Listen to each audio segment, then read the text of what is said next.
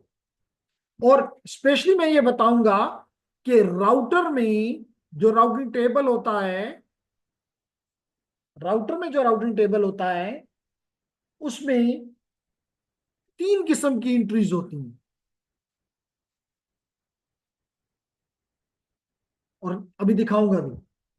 पहली एंट्री मोइज वो होती है जो कि इस राउटर से डायरेक्टली कनेक्टेड है। इस राउटर के साथ जो डायरेक्टली कनेक्टेड है उनकी एंट्रीज बगैर आपके किसी काम के, यानी you are doing nothing, you are not doing a single task, just this is a router for example। अगर मैं ये पूछूं मोहित से कि इस राउटर के साथ कितनी इंटरफेसेस डायरेक्टली कनेक्टेड हैं, तो मुझे कहेगा एक ये और एक ये, ऐसा ही है ना? तो ये 2 एंट्रीज इसके अंदर राउटर के राउटिंग टेबल में खुद ही हो जाएंगी, एक इस नेटवर्क के लिए और एक इस नेटवर्क के लिए। तो इसको कहते हैं डायरेक्टली कनेक्टेड। क्लियर हो गया? दूसरा है लेडीज एंड जेंटलमैन कि जो एडमिनिस्ट्रेटर इसके अंदर एंट्रीज कर देता है, जिसको कहते हैं स्टैटिक एंट्रीज। कौन सी एंट्रीज? Static entries. और तीसरा तीसरा वो जो कि ये लर्न करता है। और आप कहेंगे कैसे लर्न करता है? Through it's through it's dynamic routing protocols. Dynamic routing protocols,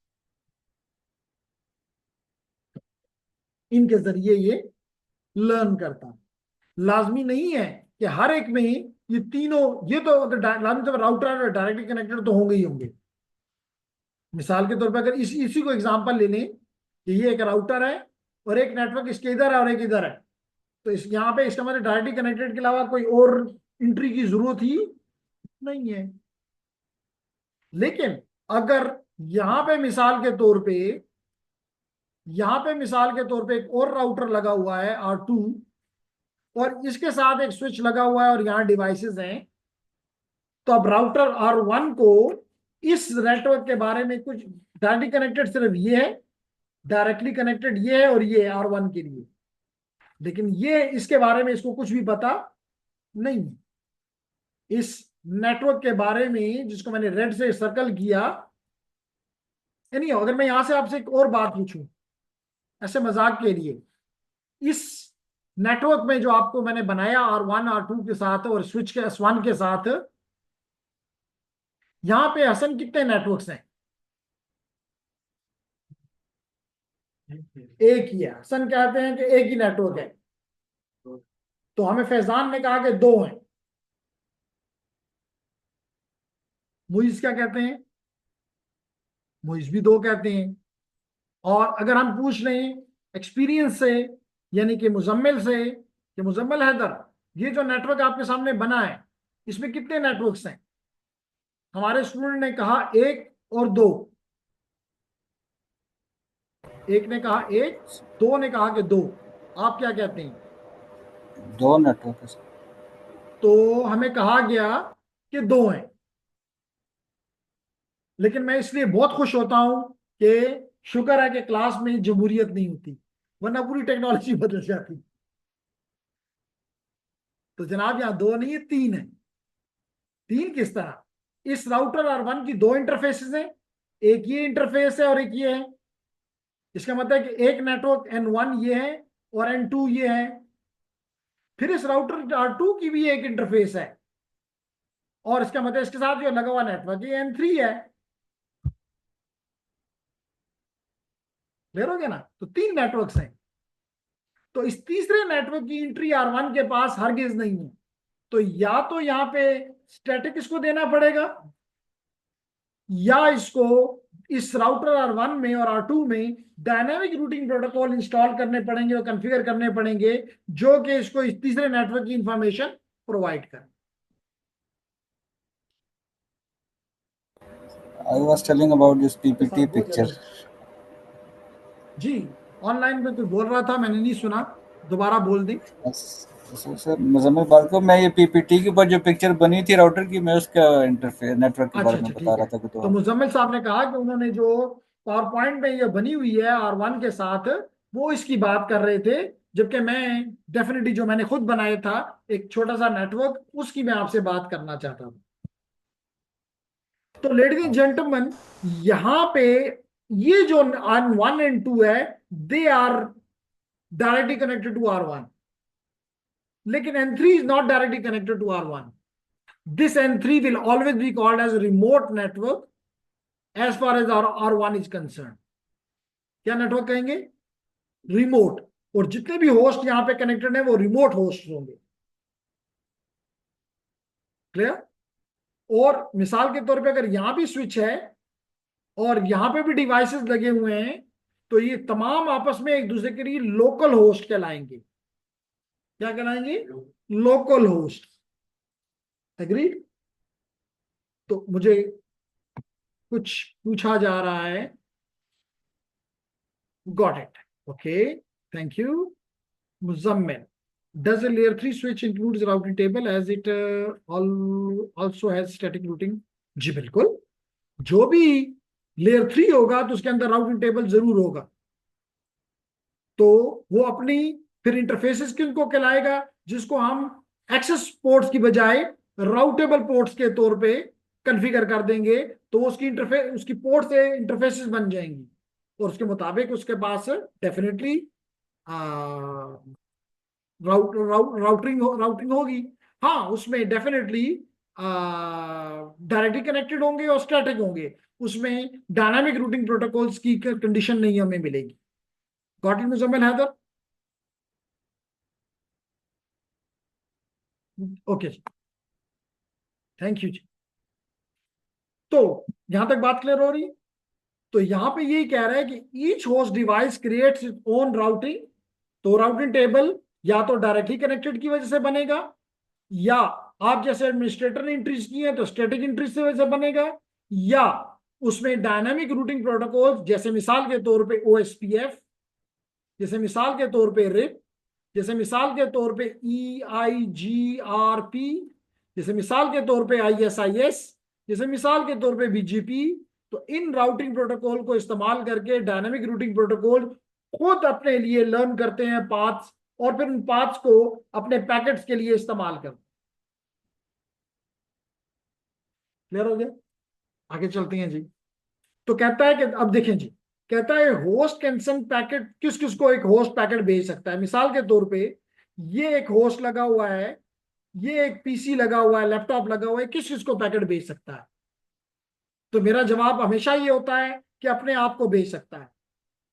जब भी मैंने आपको यहाँ पे एक्सपेरिमेंट करवाया, जब मैं पिंग करता हूं तो सबसे पहले अपने आप को पिंग करता हूं, ये चेक करने के लिए कि मैं खुद भी ठीक हूं कि नहीं। तो इसलिए मैं उस एड्रेस को कहता हूं लूप बैक एड्रेस। क्या कहता हूं? Loop back address. जो कि आईपी, क्योंकि इस वक्त हम IPv4 पे ज्यादा हमारा स्ट्रेस है, तो IPv4 में लूप बैक एड्रेस 127.0.0.123 कुछ भी लगा लो। और अगर IPv6 में है तो कॉलन कॉलन 1। ये कौन सा एड्रेस है? ये लूप बैक एड्रेस है। कौन सा एड्रेस है? Loop back. इसका मतलब ये मैं उसको इस्तेमाल करूंगा जब मैं अपने आप को से कम्युनिकेट करना चाहूं। क्लियर? नंबर 2, मैं अपने आप से नहीं करना चाह रहा। मैंने भी बताया कि जो मेरे नेटवर्क पे डिवाइसेस हैं, they are called the local host to one another. तो this host my host can talk to my local host, my local host. So this is another way, which is the local host. Destination is on the same LAN. This my and my local, they reside on a single N1 network. फिर है remote host, जो कि मेरे लैन पे नहीं है, वो इस लैन पे है मिसाल के तौर पे, या यहां पे किसी लैन पे है, यहां पे भी एक स्विच लग सकता है, मेरे लैन पे नहीं है। जो मेरे लैन पे नहीं है वो मेरे लिए रिमोट है। क्लियर हो गया? ओके। तो कहता है कि जनाब होस्ट फॉरवर्डिंग डिसीजन। तो मेरा ख्याल से बेहतर ये है कि पहले मैं एक वो ओपन कर लूं,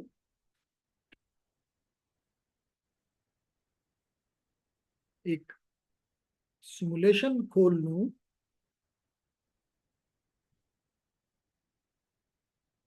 ये कर लेते हैं, चलें, ये भी इतना बुरा नहीं है।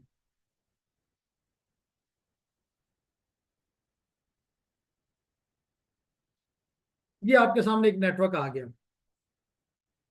अगर आप देखें तो यहाँ पे 3 राउटर्स आपको नजर आ रहे हैं, और आपको मैंने पढ़ाया हुआ है कि ये ऑरेंजेस बता रहे हैं कि अभी ये फंक्शनल नहीं हुआ।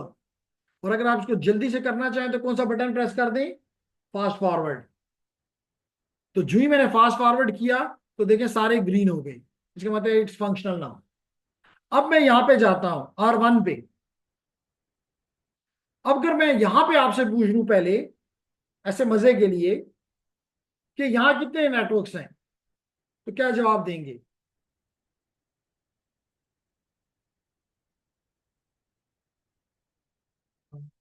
तो हसन साहब का ख्याल है कि 5।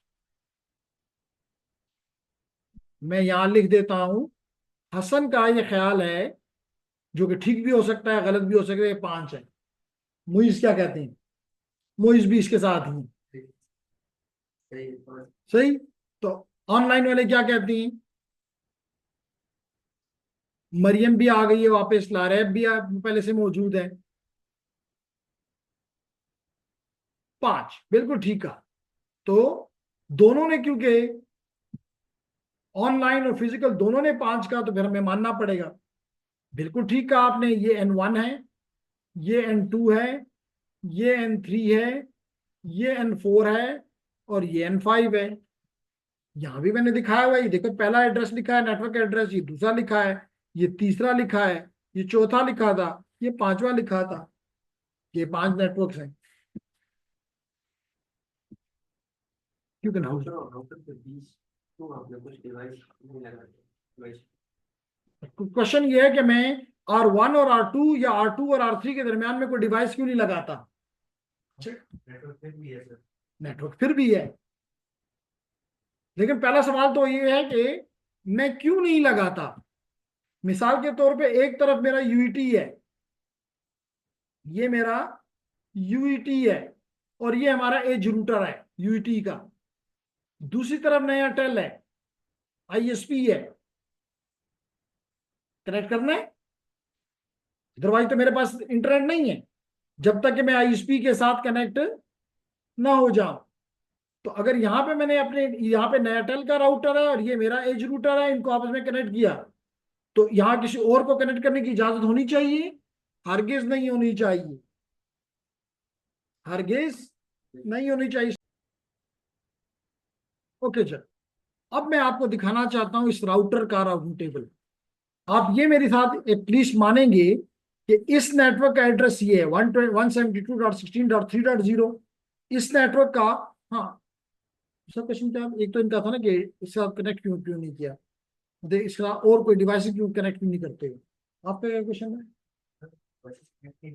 नेटवर्क हाँ, नेट डिवाइसेस कनेक्टेड नहीं है, उनका ख्याल ये है। दूसरा सवाल मुझ पे ये है कि इस दोनों के यहाँ तो डिवाइसेस कनेक्ट हैं, एक है चाहे 20 हैं, यहाँ पर भी डिवाइसेस कनेक्ट हैं, चाहे एक है चाहे जितने भी हैं। हमने तो बातें समझाने के लिए एक एक रखा, कुछ भी हो सकते हैं, सही है ना। वो कहते हैं यहाँ तो कोई डिवाइस ही कनेक्ट नहीं है, फिर भी हम इसको नेटवर्क कहते हैं। जनाब फिर भी इसको इसलिए कहते हैं कि इसका यहाँ पे भी आईपी है और यहाँ भी आईपी है, तो ये दो इंटरफेसेस हैं। दो इंटरफेसेस से क्या बनता है? नेटवर्क बनता है। समझ आ गई? तो चलिए, अच्छी बात है, क्लियर हो गया। अब इस राउटर R1 को अगर आप देखें तो पहली बात यह है कि इसके लिए लोकली कनेक्टेड या डायरेक्टली कनेक्टेड कौन कौन से हैं? If I call it N1, if I call it N2, if I call it N3, if I call it N4 and if I call it N5। तो you can easily see that R1 के लिए N1 and N2 are directly connected. Agreed? अच्छा, लेकिन N3, N4, N5 are not directly connected. तो इसका मतलब है कि इन दो का तो हमें गम करने की जरूरत नहीं, लेकिन इसका गम करना पड़ेगा। या तो इन तीनों राउटर पे डायनामिक रूटिंग करनी पड़ेगी, लेकिन उसके लिए हमें थोड़ा सा इंतजार करना पड़ेगा अपने इंटरप्राइज नेटवर्किंग कोर्स का। वहां पे हम डायनामिकली प्रोटोकॉल्स को कॉन्फ़िगर करेंगे, स्टडी करेंगे, वगैरह वगैरह। दूसरा तरीका ये है कि हम स्टैटिक पे चले जाएं, तो ये वो हम इस कोर्स में ही कवर करते हैं। तो जी स्टैटिकली हम इसे बता दें कि अगर आपको N3 की तरफ जाना है तो राउटर R1 साहब R2 राउटर को दे दो। इसी तरह अगर तुम्हें N4 की तरफ जाना है तो राउटर R1 को दे दो, R2 को दे दो। इसी तरह अगर तुम्हें N5 की तरफ जाना है, एक ही रास्ता है, इसको दे दो। तो इस तरह इसका एक राउटिंग टेबल बन जाए।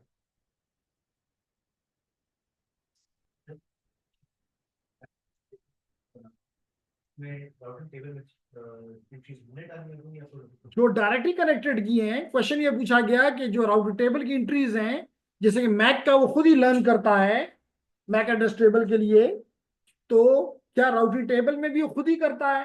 तो मेरा जवाब है कि डायरेक्टली कनेक्टेड के लिए बिल्कुल यू आर राइट, खुद ही करता है, हम नहीं करते, ये काम हम नहीं करते। नंबर 2, अगर आपने कॉन्फ़िगर किए हैं अपने लिए डायनामिक रूटिंग प्रोटोकॉल्स, तो फिर ये सारा कुछ बाकी ये खुद ही कर लेगा।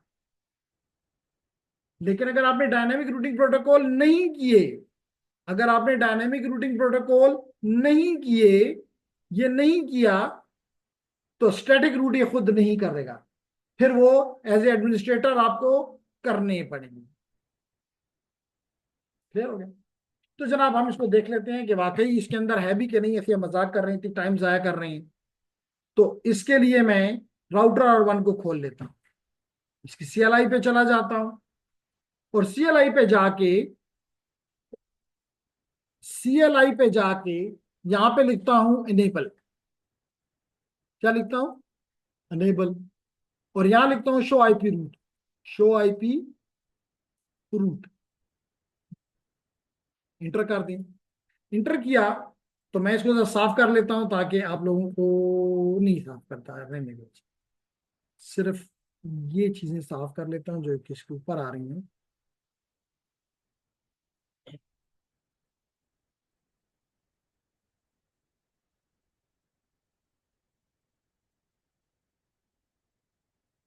ये देख लें,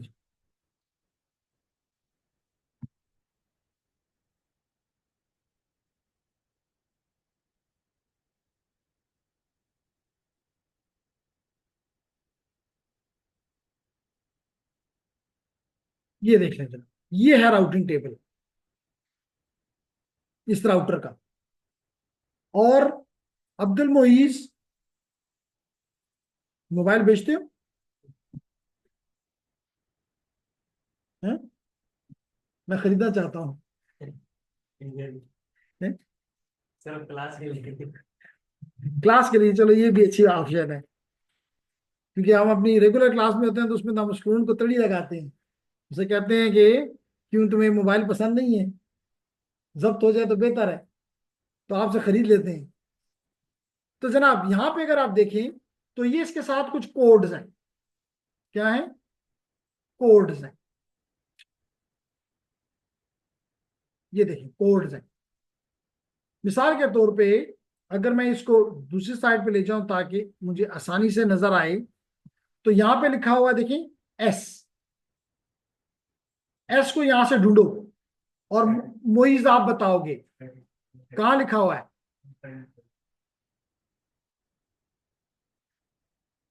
इसके बाद क्या है? एल। एल को ढूंढो, लोकल। सी को ढूंढो, कनेक्टेड।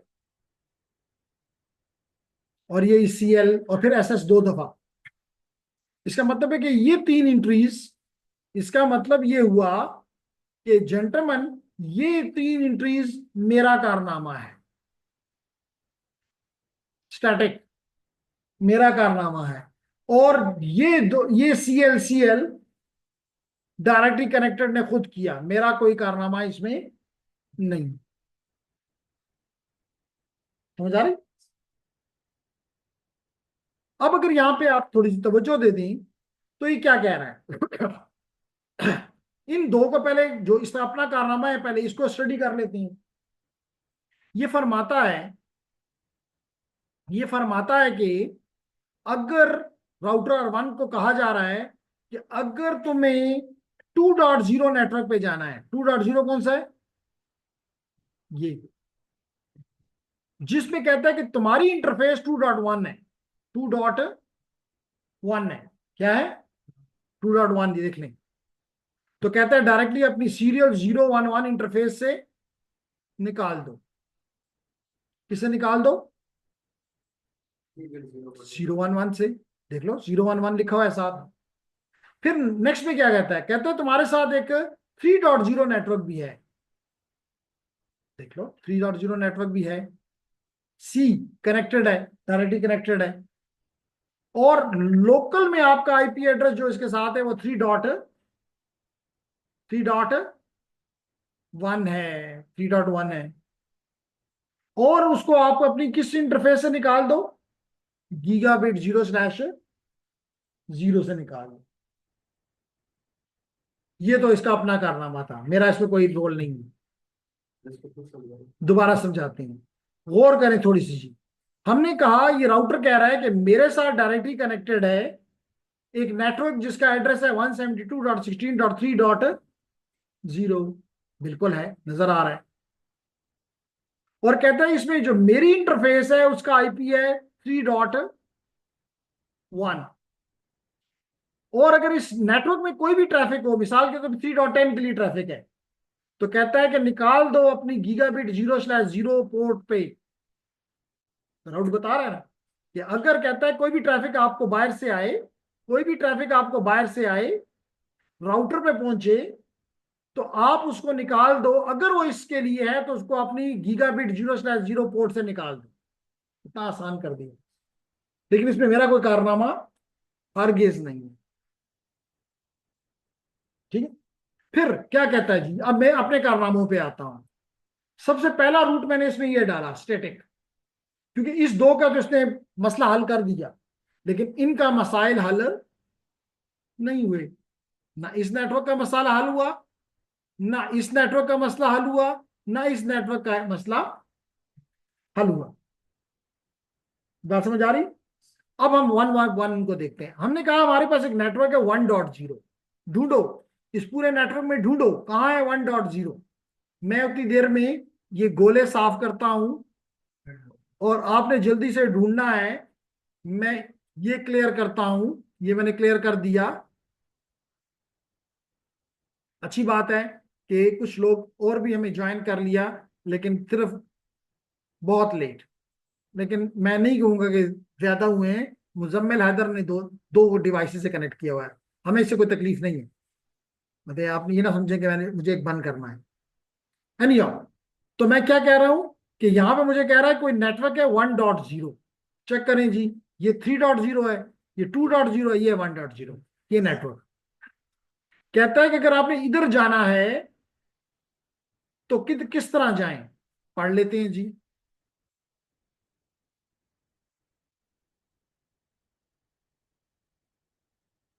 इतना याद रखो कि ये 1.0 है। तो कहता है कि अगर 1.0 की तरफ जाना है तो आप इसको निकाल दें इस 172.16.2.2 की तरफ। ये है G2.2। यानी राउटर 1 को हम बता रहे हैं कि अगर इस नेटवर्क के लिए कोई ट्रैफिक हो तो आंखें बंद करके इस इंटरफेस के हवाले कर दो, तुम्हारा आगे काम नहीं है। इसी तरह इसको देखें, एक और नेटवर्क है 1.0, 192.168.1.0। चेक करें कि कहां पे है। 192.168 डॉट, शायद ये गलती से मैंने 172 लिखा है, ये 192 है। 192.16.1.0। 16 वाला ऊपर 168 वाला 192.168.2.0 ये है ना, तो फिर ये 1.0 होगा। इधर को 168 और 0 192, ओ अच्छा, ये गलत, इसमें क्या एरर है, तो ये बता ये रहा है। चलो पहले इसको पढ़ लेते हैं, 192.168.2.0। तो ये दो बता रहा नेटवर्क है 1.0 सर। जी, जी, दो नेटवर्क 1.0 है सर। तो ये हो नहीं सकता। अच्छा नहीं, ये तो हो गया इसके लिए। ओके ओके, यहां से मुझे गलती हुई, सॉरी सॉरी। ये 172.16 है, ये है 172.16.1.0। ये ऊपर ये नहीं था, सॉरी, ये था। ये देख रहे हैं, पहली स्टैटिक एंट्री 172.16.1.0 ये है। इसका मतलब है कि मैं इस राउटर को बता रहा हूं कि राउटर साहब R1, तुम्हें अगर यहां की भी कोई भी ट्रैफिक दी जाए तो मत सोचो, सिर्फ उसको 172.16.2.2 के हवाले कर दो। फिर क्या कहा, 192.168.1.0 ये है। इसका मतलब क्या, अगर यहां के लिए तुम्हारी कोई ट्रैफिक है, मिसाल तुम इस पोर्ट के लिए, इस इंटरफेस के लिए, तो क्या करो, हमने फिर इसको कहा कि जी इसी के हवाले कर दो 172.16.2.2। फिर हमारे पास ये दूसरा नेटवर्क है 192.168.2.0। ये देख लें, जिसमें एक एंड डिवाइस भी हमने लगाया हुआ है, ये देख लो। तो हम फिर इसको कह रहे हैं राउटर R1 को कि राउटर साहब, अगर आपके पास इस नेटवर्क के लिए ट्रैफिक आए तो इसको भी 172.16.2.2 को दे दो। तो ये है जी राउटिंग टेबल, जिसमें दो तरह की एंट्रीज आपको नजर आई। एक वो जो इसने खुद बनाई, डायरेक्टली कनेक्टेड, और एक वो जो इसमें मेरा हाथ है, जिसमें मेरा रोल है, और इसमें हमने डायनामिक रूटिंग नहीं की। हम वो भी कर सकते हैं। अब बात समझ आई कि अब भी नहीं आई? तो इसलिए जेंटलमैन, हमने यहां पे लिखा कि source determines, device determine whether destination is local और रिमोट। अगर लोकल है फिर तो, अगर आपके लिए लोकल है, जैसे मिसाल के तौर पे ये PC1 और PC2 एक दूसरे के लिए क्या है, लोकल है। PC1 और PC2 एक दूसरे के लिए लोकल है क्योंकि एक ही लैन का हिस्सा है। तो फिर तो यहाँ पे राउटिंग की जरूरत ही नहीं है। फिर तो सिंपली आर्प करो, इसका मैक मालूम करो, और मैक मिल जाए तो आपके पास सोर्स आईपी, अपना आईपी भी पता है, अपना मैक भी पता है, डेस्टिनेशन का मैक भी पता है आर्प के बाद, और उसका आईपी भी पता है। कोई राउटिंग की जरूरत ही नहीं है। राउटिंग उस वक्त होगी जब जब आपको ये पता चले कि आपकी डेस्टिनेशन क्या है, रिमोट है, यानी कि ये अब रिमोट है, क्योंकि ये उस लैन, ये अलग लैन है और ये अलग लैन है। इसलिए कुछ देर पहले जब मैंने पूछा था कि कितने नेटवर्क्स हैं यहाँ पे, तो आप लोगों ने कहा था 2। क्लियर हो गया? तो लेडीज एंड जेंटलमैन, हम बात कर रहे हैं यहाँ पे कि मेथड ऑफ डिटरमिन के IP, source uses own IP and subnet mask. अब आप कहेंगे कैसे पता चला कि ये डिवाइस और ये डिवाइस आपस में लोकल है? एक सवाल तो ये भी बनता है। नेटवर्क का 8 से 6 मिनट सेम नेटवर्क में, ये तो हमें दिखाई दे रहा है, लेकिन इस डिवाइस को कैसे पता चलेगा, क्योंकि इसकी ना आंखें हैं ना कान है। तो ये तो मुझे नजर आ रहा है ना कि जनाब ये देखो एक ही गोले में है, एक ही राउटर के एक साइड पे है, इसलिए मैंने कहा। इसलिए मैं इसके अलावा ये भी मैंने देखा कि जनाब यहाँ पे इसका दोनों का जो नेटवर्क एड्रेस है वो सेम है। लेकिन ये सारी बातें तो एहसान को नजर आ सकती हैं, हसन को नजर आ सकती हैं, इस डिवाइस को तो नजर नहीं आती। तो फिर डिवाइस क्या करे? तो डिवाइस ये करता है लेडीज एंड जेंटलमैन, माशाल्लाह एक जवाब आ गया है, थ्रू सबनेट मास्क। कि सबनेट मास्क में भी अगर हमें पूरी बात साहब ज्यादा बता देता कि हम क्या करते हैं, हम अपने आईपी को, माई आईपी को एंड करते हैं किसके साथ? सबनेट मास्क के साथ। और इसका रिजल्ट जो आता है वो होता है नेटवर्क एड्रेस। इसका रिजल्ट क्या होता है? नेटवर्क एड्रेस, जो कि इस केस में 192.168.10.0 है। समझ आ गई? फिर हम क्या करते हैं, हम डेस्टिनेशन का आईपी लेते हैं और उसको भी एंड करते हैं अपने मास्क के साथ। और लाजमी तौर पे इससे भी नेटवर्क एड्रेस आएगा। अगर ये दोनों एड्रेस सेम है, ये एड्रेस और ये एड्रेस सेम है, इसका मतलब है कि मैं और मेरी डेस्टिनेशन एक ही नेटवर्क में है। एंड गेट में होता है हमारे पास दो एक इंटीजर को दोनों इंटीजर को होती है, तो हमारे पास आउटपुट आता है। अभी कर लेते हैं जी, ताकि आपके सवाल का जवाब हो जाए, आसानी पैदा हो जाए।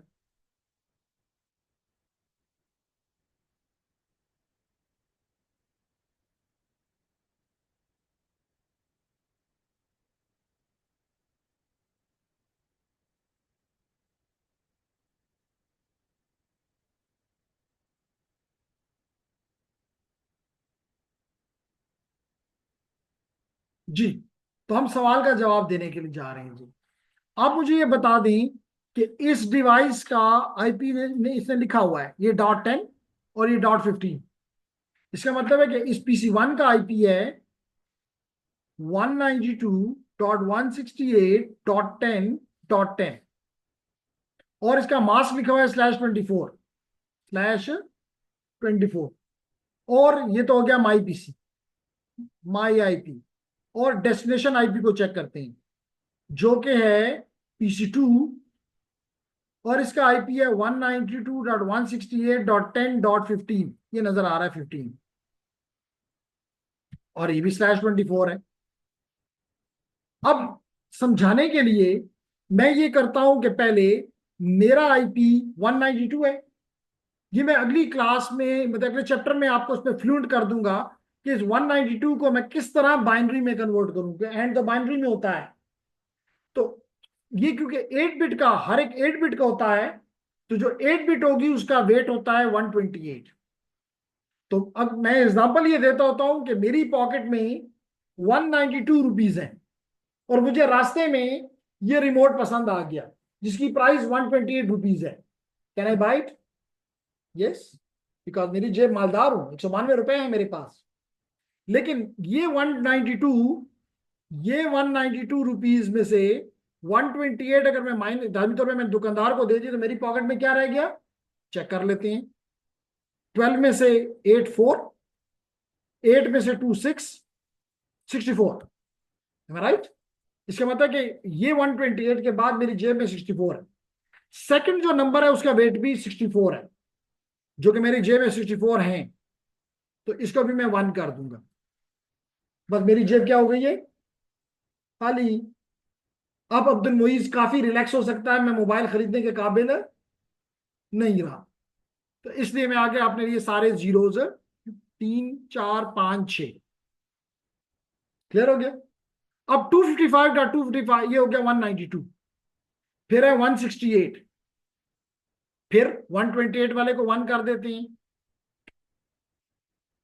128 वाले को 1 कर लेते हैं, फिर बाकी अगर 192 अब 168 है टोटल पैसे 168 थे, इसमें से अगर 128 माइनस कर लूं तो 0.4 अब बताएं कि नेक्स्ट जो बिट है उसकी कीमत है 64, यानी कि अगली चीज जो मैं खरीद रहा हूं वो 64 की है, लेकिन मेरे पास तो 40 रुपए हैं, तो मैं नहीं खरीद सकता, सॉरी, इसलिए 0 कर देता हूं, कहूंगा जी ये अंगूर खट्टे हैं, मैंने नहीं खरीदा। अब अगले की कीमत जो है वो 32 है, मैं तो मालदार हूं, मेरे पास तो 40 रुपए हैं, तो मैं इसको 1 कर लेता हूं। अब मेरे पास कितने पैसे रह गए? सिर्फ 8। अब अगला जो है 16 का है, नहीं खरीद सकता। अगला 8 का है, खरीद लिया, पॉकेट खाली हो गई माशाल्लाह, और आगे 3 जीरो लगा देता हूं। इसी तरह अगले वैल्यू क्या है? 10,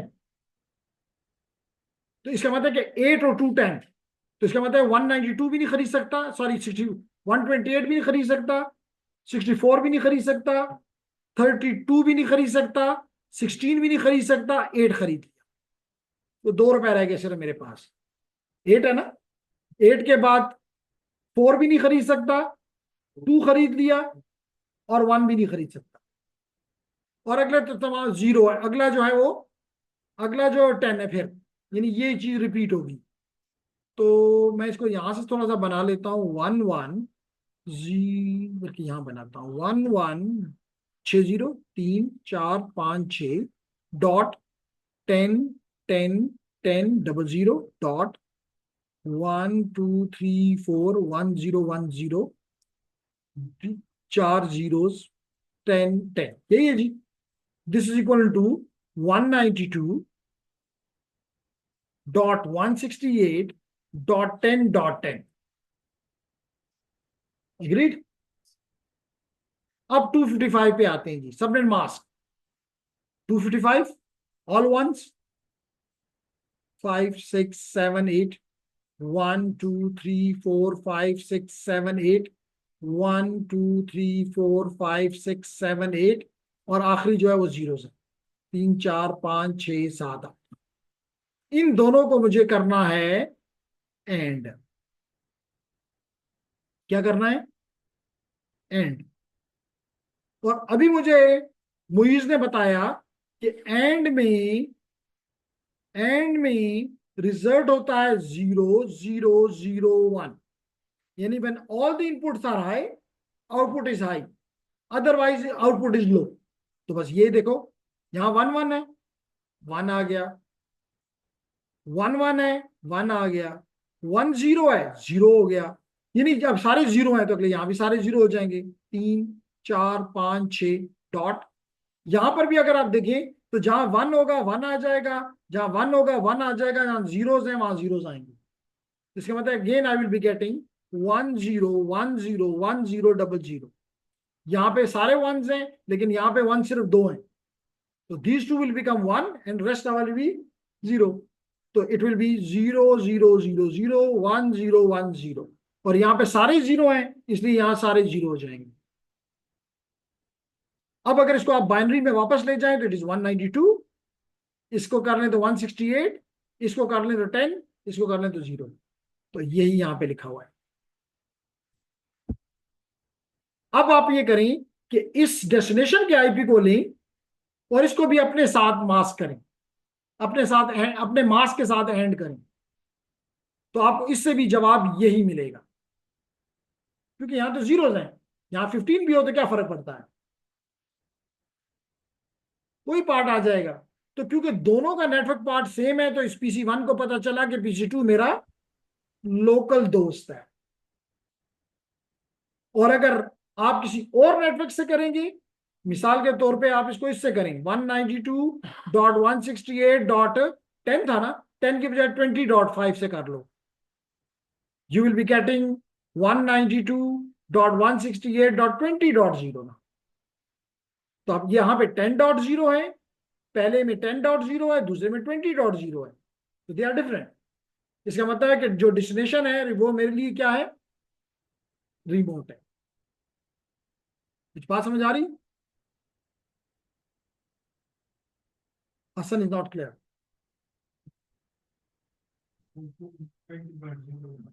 मैंने ज्यूम किया कि ये जो सर्वर पड़ा है इसका आईपी एड्रेस ये है 192.168.20.0 20.5। तो मैंने इस PC1 ने इसके आईपी को अपने मास्क के साथ जो कि 255.255.255.0 है उसके साथ इसी तरह एंड किया। एंडिंग आती है, ये इसको कहते हैं एंडिंग। ये दो इनपुट्स हैं और ये आउटपुट है। तो ये चीज रूल मैंने यहां पे अप्लाई किया, तो मुझे पता चला कि इसका नेटवर्क एड्रेस ये आ रहा है और मेरा अपना नेटवर्क एड्रेस क्या है 192.168.10.0। क्या सेम है दोनों? नहीं, यहाँ पे 20.0 यहाँ 10 है, सेम नहीं है। इसका मतलब है कि ये सर्वर मेरे लिए क्या है, रिमोट है। समझा? और ये PC2 मेरे लिए क्या है, लोकल। क्लियर? तो चलें आज यहां इसको रोकते हैं, घर जाएं तो ये थोड़ा सा अब आहिस्ता आहिस्ता ये मैथमेटिकल हो रहा है। तो अपने इन चीजों को अपने पास अगर नहीं भी किया तो पिक्चर ले लें, बल्कि मैं लेता हूं, मैं इसको करता हूं प्रिंट स्क्रीन और यहाँ पे भेजता हूं और मैं जूम करूंगा कि घर पे आज आप इसको थोड़ा टाइम दे कर आए ताकि कल आपके लिए भी आसानी हो। सॉरी,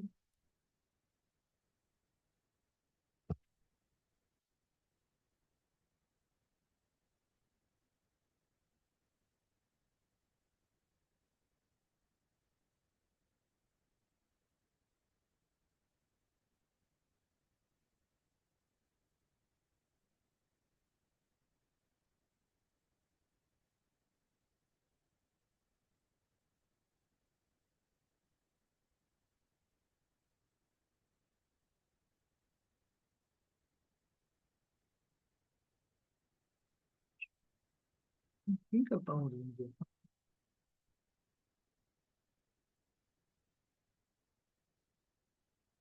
स्क्रीन, देता हूँ पेंट में।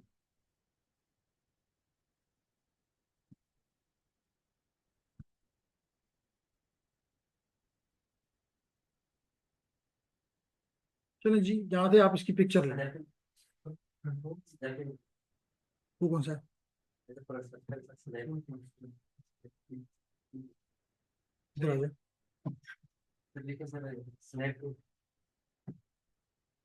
SNAP snapping tool.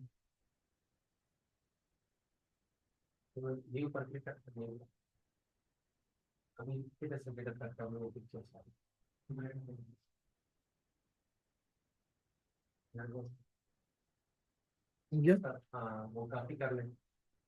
हाँ यही ठीक टेस्ट।